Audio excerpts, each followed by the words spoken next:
Você não é o que te aconteceu. Você é o que você escolhe fazer com o que te aconteceu. Carl Gustav Jung. Você já ficou preso em uma versão de si mesmo que nem existe mais? Pensa comigo por um segundo. Você tem uma memória, uma cena. Talvez uma humilhação antiga, uma traição, uma perda, algo que aconteceu há anos, talvez décadas. E mesmo assim, quando a vida aperta, é lá que você volta. Como se o presente fosse apenas um palco e o roteiro verdadeiro ainda estivesse sendo escrito por aquele momento do passado. A maioria das pessoas chama isso de trauma. A psicologia moderna chama de condicionamento. Mas Carl Jung chamava de algo muito mais perturbador. Ele chamava de ilusão. Não porque o que você viveu não foi real. Foi, doeu, deixou marca. Mas porque Jung percebeu algo que levou décadas para o mundo da psicologia aceitar. A maior parte do sofrimento humano não vive no passado. Ela vive no futuro que você ainda não consegue imaginar. E essa diferença muda tudo.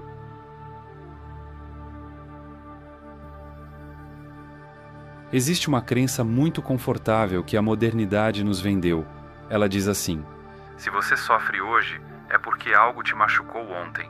Se você tem medo de confiar, é porque alguém te traiu. Se você não consegue amar sem se perder, é porque seu amor de infância foi condicionado. Se você sabota tudo que é bom, é porque lá no fundo você aprendeu que não merece o bom. É uma narrativa linda, elegante e parcialmente verdadeira. Mas aqui está o problema que Jung identificou com uma precisão cirúrgica ainda no início do século XX, quando a psicanálise freudiana dominava tudo. Essa narrativa transforma você em efeito, e nunca em causa. Sigmund Freud construiu um dos sistemas mais poderosos da história do pensamento humano, e ele dizia, essencialmente, que o ser humano é determinado pelo passado, que o inconsciente é um arquivo de experiências reprimidas, que a cura consiste em desenterrar esse arquivo, compreendê-lo e assim se libertar dele. Jung foi discípulo de Freud. Foi seu filho intelectual preferido, seu herdeiro designado. E então, em 1912, Jung publicou um livro chamado Símbolos da Transformação. E a amizade acabou. Porque Jung havia chegado a uma conclusão que Freud não conseguia aceitar. O inconsciente não é apenas um depósito do passado, ele é também um mapa do futuro. Essa distinção parece sutil, mas ela é revolucionária, porque o que Jung estava dizendo é que o ser humano não é só movido pelo que foi, ele é movido pelo que quer se tornar, mesmo quando não sabe disso conscientemente, mesmo quando nega, mesmo quando se esconde atrás de memórias antigas, como se elas fossem a desculpa definitiva para não se mover. E você conhece esse tipo de pessoa. É aquele tipo de pessoa que passa anos em terapia detalhando a infância difícil, os pais ausentes, a escola cruel, e sai de cada sessão mais convencida de que seus problemas têm uma origem sólida, inabalável, histórica, como se o diagnóstico fosse, em si mesmo, a cura, como se nomear o ferimento equivalesse a fechá-lo. É aquele tipo de pessoa que usa o passado como uma identidade. Eu sou assim porque fui assim tratado. Frase que começa como explicação e termina como prisão. É aquele tipo de pessoa que, diante de uma oportunidade nova, uma relação diferente, um caminho que poderia ser outro, sente um travamento inexplicável e não consegue entender de onde vem, porque afinal ela já trabalhou isso tudo na terapia. Jung diria: o problema não está onde você está procurando. Existe um conceito que Jung desenvolveu ao longo de décadas e que ficou conhecido como processo de individuação. Não é um conceito simples, mas vou traduzir da maneira mais honesta que consigo. Individuação é o processo pelo qual uma pessoa se torna quem ela realmente é, não quem seus pais quiseram que fosse, não quem seu trauma moldou, não quem sua cultura aprovou. Quem ela é no sentido mais radical e assustador da palavra. E aqui está a parte que ninguém gosta de ouvir. Esse processo não começa olhando para trás.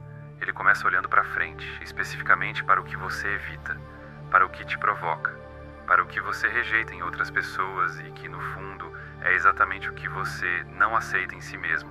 Jung tinha um nome para essa parte rejeitada de você: a sombra.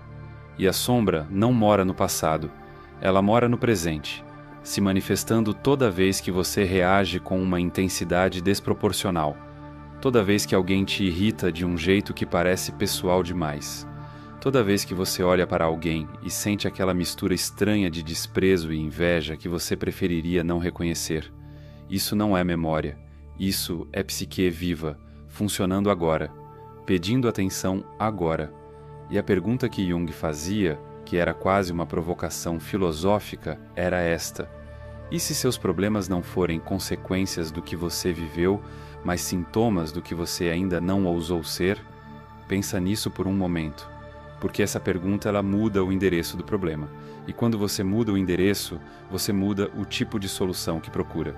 Se o problema está no passado, a solução é compreensão, é análise, é reconstrução histórica, é entender por que seu pai era distante, por que sua mãe era ansiosa, por que a escola te ensinou que sentir era fraqueza. Mas se o problema está no que você ainda não se permitiu ser, a solução é outra coisa completamente. É coragem, é confronto com a sombra, é o trabalho doloroso e inegociável de olhar para o que você projeta nos outros e reconhecer como seu. E isso, diferente da análise do passado, não tem um ponto de chegada confortável. Não tem uma sessão em que o terapeuta diz: pronto, agora você entendeu. Porque a individuação é um processo que dura a vida inteira, não porque você nunca progride, mas porque cada avanço revela uma nova camada da sombra que ainda estava escondida. O que Jung oferecia não era conforto, era dignidade. A dignidade de ser tratado como alguém capaz de se transformar, não apenas de se explicar.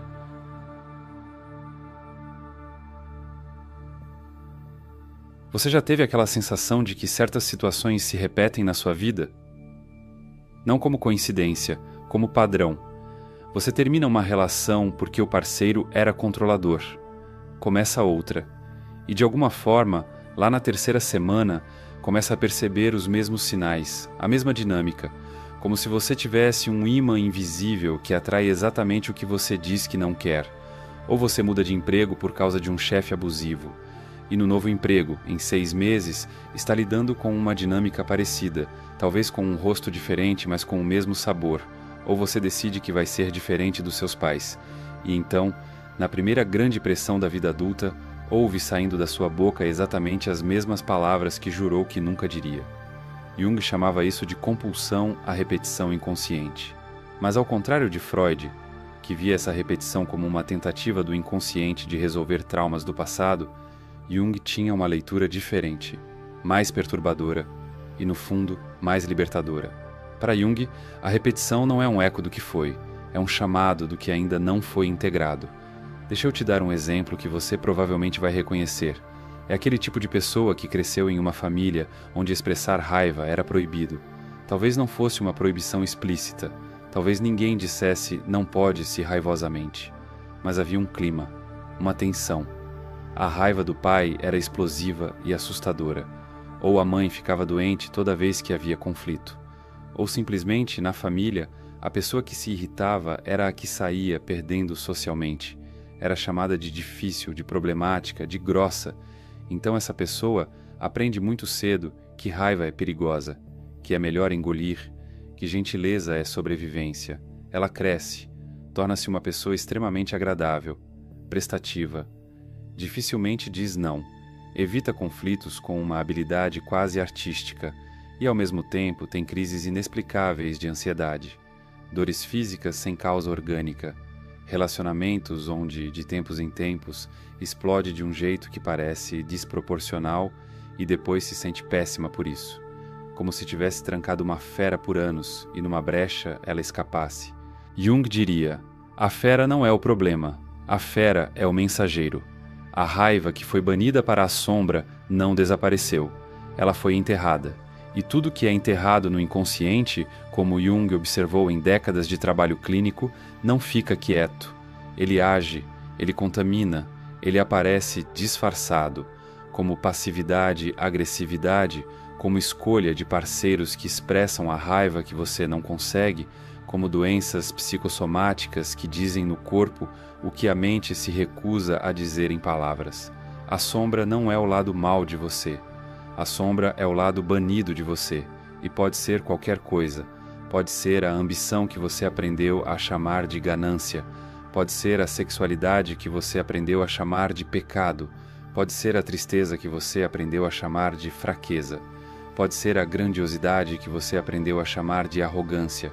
Pode ser a necessidade de cuidado que você aprendeu a chamar de dependência. Tudo que foi julgado e expulso vai parar na sombra.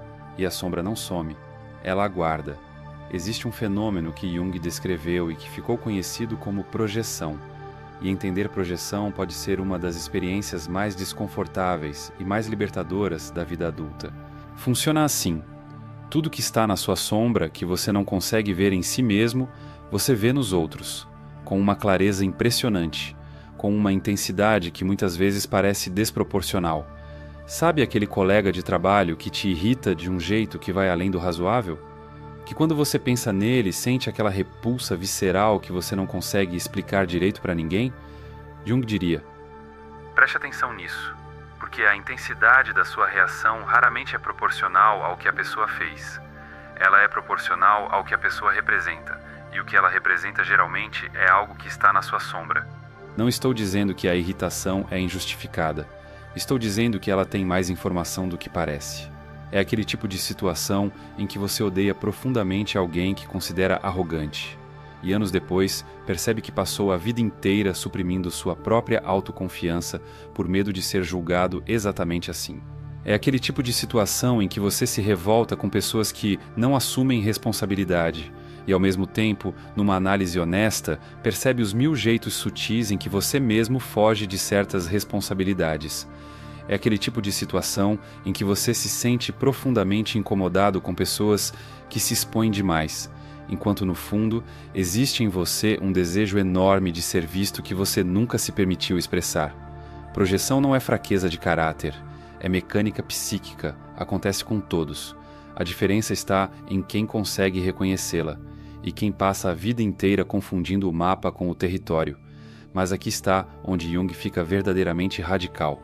Ele dizia que a sombra não é apenas fonte de sofrimento, ela é também fonte de energia vital. Quando você integra o que foi banido, não para agir sem filtro, mas para reconhecer, honrar, dar um lugar, você não se torna uma pessoa pior. Você se torna mais inteira, mais real, menos dividida contra si mesma. A raiva integrada vira assertividade, capacidade de estabelecer limites, força que não precisa explodir porque tem um canal. A ambição integrada vira direção, foco, a coragem de querer algo de verdade e não se desculpar por isso. A tristeza integrada vira profundidade, empatia real, a capacidade de estar presente no sofrimento de outros sem fugir. A necessidade de cuidado integrada vira vulnerabilidade autêntica, relacionamentos onde você realmente aparece, em vez de só servir para nunca ter que pedir. Jung escreveu em Memórias, Sonhos, Reflexões, que é talvez o livro mais íntimo que ele deixou, algo que ficou marcado em mim desde a primeira vez que li. Ninguém se ilumina imaginando figuras de luz, mas sim tornando consciente a escuridão. Não é sobre se tornar uma pessoa de luz, é sobre parar de fugir da escuridão e descobrir que grande parte do que você chamava de trevas era, na verdade, a parte mais viva de você, esperando permissão para existir.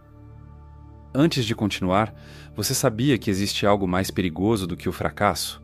É a estagnação silenciosa, aquela sensação de estar sempre ocupado, mas nunca em paz, sempre buscando, mas sem clareza de onde quer chegar. Isso acontece porque muita gente tenta mudar o externo, sem reconstruir a base mental que sustenta tudo. Existe um processo pouco conhecido que ensina exatamente isso, como alinhar pensamentos, decisões e comportamento com um propósito claro e uma mente mais estável. Essa abordagem é fundamentada na filosofia estoica e na ciência do comportamento e tem ajudado pessoas comuns a saírem do caos mental para uma rotina com mais presença, autonomia e direção. Gravamos um vídeo explicando isso passo a passo e deixamos no nosso site. Você pode acessar agora escaneando o QR Code ou clicando no link da descrição ou no primeiro comentário fixado abaixo.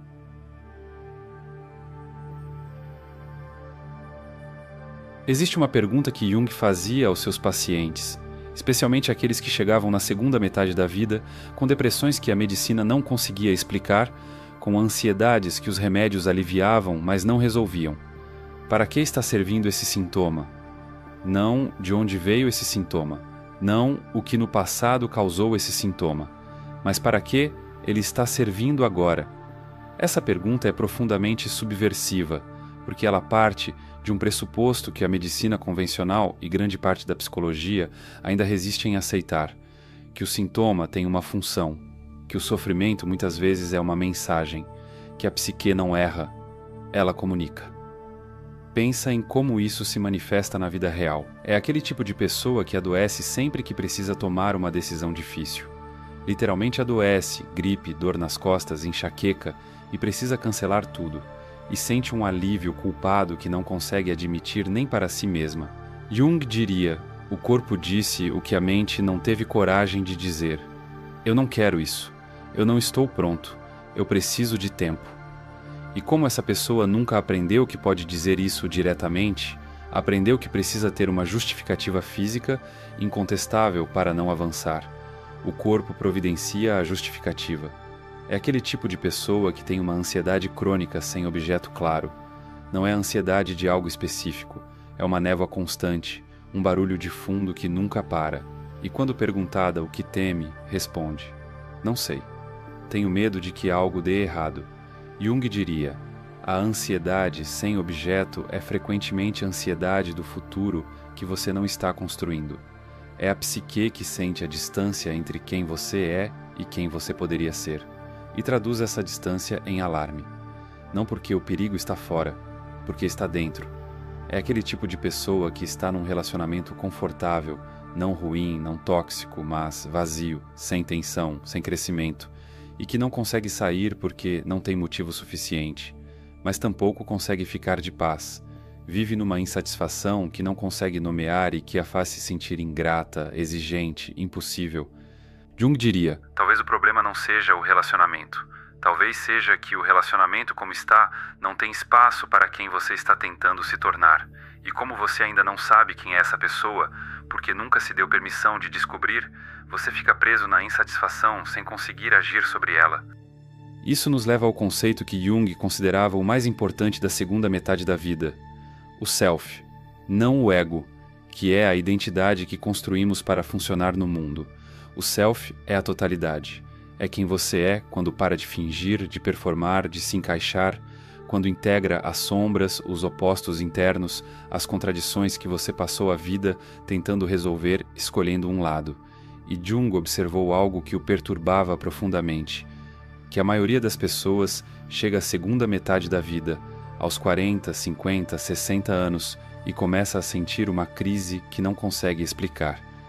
Não é crise de identidade no sentido juvenil, é uma crise de sentido, um vazio que não é preenchido por conquistas, por relacionamentos, por posses, uma sensação de que algo fundamental está faltando e que tudo que foi construído até ali, por mais sólido que pareça, está construído em cima de uma pergunta que nunca foi feita.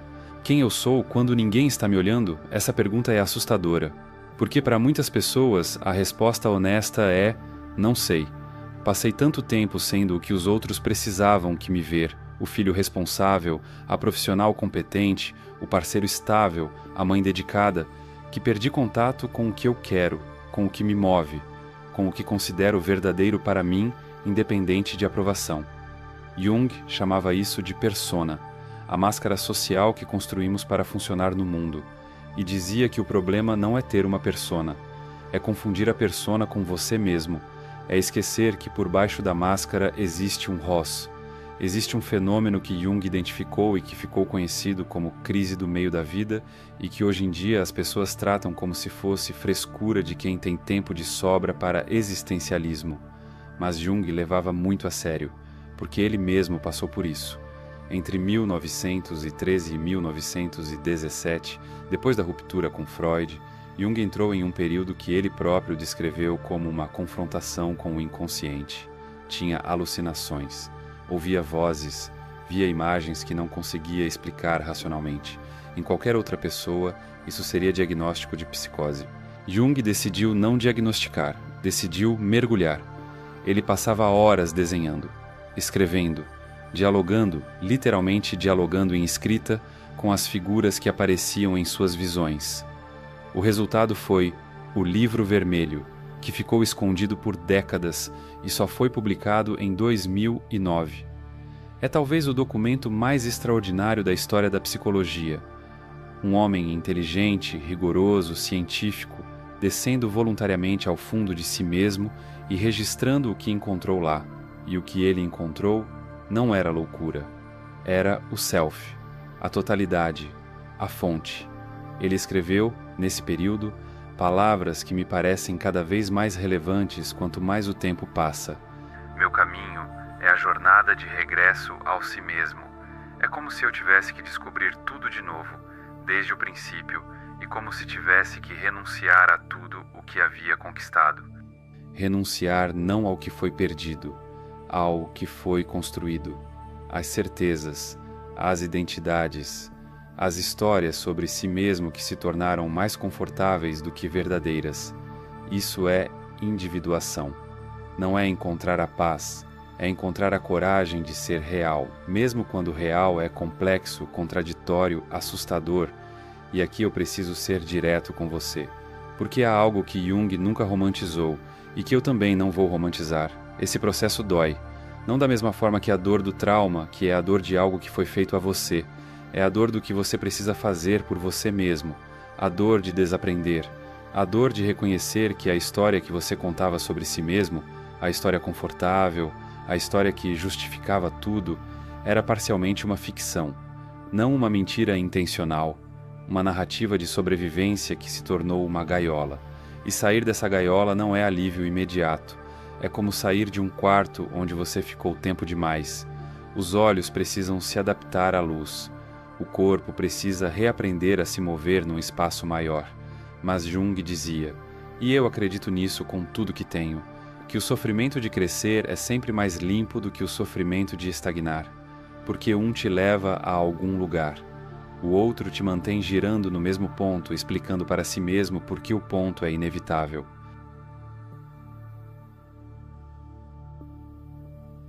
Até que o inconsciente se torne consciente, ele continuará a dirigir sua vida e você o chamará de destino. Carl Gustav Jung. Essa frase, relê ela devagar. Até que o inconsciente se torne consciente, ele continuará a dirigir sua vida e você o chamará de destino. Quantas vezes você já disse, é o meu jeito, não tem jeito, sempre foi assim comigo, parece que não é para mim, e sentiu que estava descrevendo uma lei da natureza? Como se certas coisas fossem fixas, como se o script já estivesse escrito. Jung dizia, o script foi escrito, mas não por destino. Foi escrito pelo inconsciente, que é outra coisa completamente. Porque o inconsciente pode ser confrontado, pode ser iluminado, pode ser, com trabalho e coragem, reescrito. Não no sentido de apagar o passado, mas no sentido de parar de deixar que ele vote sozinho no seu futuro. Existe uma distinção que Jung fazia e que considero uma das mais importantes da psicologia do século XX, a diferença entre causa e finalidade. Freud pensava em termos de causa. O presente é efeito do passado. Para entender o que você é, precisa entender o que te formou. Jung dizia, isso é verdade, mas incompleto, porque o ser humano também é movido por finalidade, pelo que busca, pelo que aspira, pelo que quer se tornar, mesmo quando não sabe nomear isso conscientemente. E quando o que você aspira está em conflito com quem você acredita ser, quando seu self pressiona para emergir, mas seu ego resistente diz, não é seguro, não é possível, não é para mim, é aí que surgem os sintomas. A ansiedade, a depressão, a sensação de vazio, o padrão que se repete. Os sintomas, nessa leitura jungiana, não são erros da psique, são comunicações, são sinais de que algo dentro de você quer se mover e está encontrando resistência. Então, o que você faz com isso? Jung não era um pregador de autoajuda. Ele não tinha um método de 5 passos, não tinha uma lista de afirmações para repetir de manhã. Na verdade, era profundamente cético de qualquer coisa que prometesse transformação fácil, porque ele sabia, melhor do que quase qualquer pessoa do seu tempo, que a psique humana é vasta, complexa e incapaz de ser reduzida a técnicas. Mas ele tinha uma prática, uma que ele usou consigo mesmo, com seus pacientes e que descreveu ao longo de décadas de escrita. Ele chamava de diálogo com o inconsciente, e a forma mais acessível dessa prática, a que você pode começar hoje, sem nenhum livro, sem nenhum terapeuta, se necessário, é simplesmente a pergunta honesta, não a pergunta que você faz para se sentir bem, a pergunta que você evita porque a resposta vai exigir algo de você. Perguntas como: o que eu odeio em outras pessoas que, se for honesto, também existe em mim? O que eu desejo e nunca me permiti admitir, nem para mim mesmo? Se eu não tivesse medo de decepcionar ninguém, o que eu mudaria na minha vida agora? Qual é a história que eu conto sobre mim mesmo que me convenience de ficar onde estou? Em que momento eu saio do meu caráter de uma forma que não consigo explicar? E o que isso me diz sobre o que está na minha sombra? Essas perguntas não têm respostas rápidas, e tudo bem. O valor não está na resposta imediata. O valor está em tolerar a pergunta, em não fugir para a explicação pronta, para a narrativa do passado, para o é porque minha mãe, é porque meu ex, é porque a vida foi assim. Porque Jung notou que o momento em que a pessoa para de procurar o culpado e começa a procurar o padrão é o momento em que algo muda. Não espetacularmente, não de um dia para o outro, mas muda. Existe algo que Jung escreveu sobre a segunda metade da vida que eu quero deixar aqui, porque parece cada vez mais urgente numa cultura que só valoriza o começo das coisas, a juventude, a ascensão, a chegada. Ele dizia que a segunda metade da vida tem uma tarefa diferente da primeira. Na primeira, a tarefa é construir o ego, sair de casa, encontrar seu lugar no mundo, estabelecer identidade, relacionamentos, carreira, a persona. Na segunda metade, a tarefa é desconstruir o que foi construído em excesso, não abandonar. Desconstruir o que virou gaiola. É a tarefa de se perguntar: do que eu construí, o que é genuinamente meu e o que é o que eu acreditei que precisava ser para ser amado, aceito, seguro. E esse processo, Jung foi enfático nisso, não é declínio, é aprofundamento, é o movimento em direção à totalidade. É a jornada em direção ao self que estava esperando sob todas as camadas de persona. Ele dizia que as pessoas que não fazem essa jornada na segunda metade da vida ficam presas numa amargura específica, a amargura de quem viveu a vida que achava que deveria viver e nunca soube se haveria outra possível. E as pessoas que fazem, mesmo que com dor, mesmo que com crise, mesmo que com o custo real que a transformação sempre cobra, chegam a uma paz que não é ausência de conflito. É presença de si mesmas. Ah, e não se esqueça de clicar no link da descrição ou do primeiro comentário fixado para assistir ao vídeo completo sobre o processo de reprogramação mental que vem ajudando pessoas comuns a conquistarem mais clareza, foco e controle emocional, com base em ciência, filosofia e práticas que funcionam no dia a dia. Tem uma última coisa que quero te dizer antes de terminar. Jung trabalhou com pacientes até tarde na vida, e havia um perfil que ele encontrava com frequência, e que o comovia porque era o mais difícil de ajudar. Era a pessoa que chegava já convencida de que era tarde demais, que os anos cruciais haviam passado, que as escolhas já estavam feitas, que o padrão já estava consolidado demais para mudar, que ela era velha demais, ou machucada demais, ou cansada demais para fazer o trabalho de se encontrar.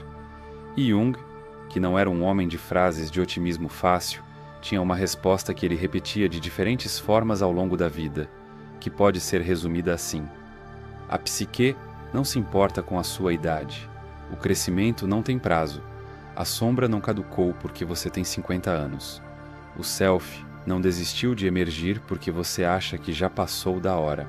O inconsciente é paciente, ele vai continuar batendo, em sonhos, em sintomas, em repetições, em irritações e projeções, até que você abra a porta, não para te punir, para te convocar. E a convocação não é para o passado, é para o que você ainda pode ser. Se parar de usar o passado como prova de que não pode, então fica a pergunta, não como retórica, como convite real. Você está usando o seu passado para se explicar? Ou para se esconder? Porque explicar é honesto, é necessário, nos ajuda a entender de onde viemos, mas esconder é outro movimento. É usar a história como escudo, como argumento definitivo contra qualquer possibilidade de que as coisas podem ser diferentes. Jung passou a vida inteira recusando esse argumento. Em si mesmo, primeiro, nos seus pacientes, depois. Na psicologia inteira, por fim, ao insistir que o inconsciente não é apenas arquivo do que foi, mas mapa do que pode ser. Seus problemas não estão no passado, estão no gap, no espaço entre quem você é e quem você poderia ser, se parasse de acreditar que quem você é está fixado para sempre. E esse espaço, por mais assustador que seja, tem um nome. Se chama possibilidade. Se esse roteiro te tocou de alguma forma, se você reconheceu algo de si mesmo nessas palavras, talvez valha a pena sentar com isso. Não para ter respostas rápidas, para tolerar as perguntas. Jung diria que você já começou quando parou de achar que sabe tudo sobre si mesmo.